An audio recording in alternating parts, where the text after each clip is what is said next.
Va a facer, que va a falar depois Néstor da Xunta pola Defensa da Lingua de yo creo que o concierto conviértese en unha deles mellores muestres de la música en asturiano que se fai en Guai. Creo que é un de los cartelos máis representativos del panorama musical asturiano e in asturiano que se pode facer Guai. Prácticamente estamos todos que somos, faltan algunos, pero yo creo que hay una representación bien amplia, además de estilos que van desde el reggae, el hip hop, el rock, el punk, la música tradicional, el folk, y que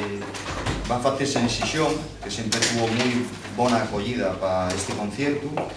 Va a ser el viernes 25 de abril y sábado 26 de abril.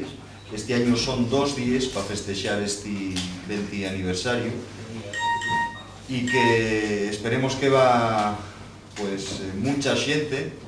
que non solo en esta ocasión vaiga a sentir a los músicos que tamén, sino que vaiga a mostrar el seu apoyo a unha reivindicación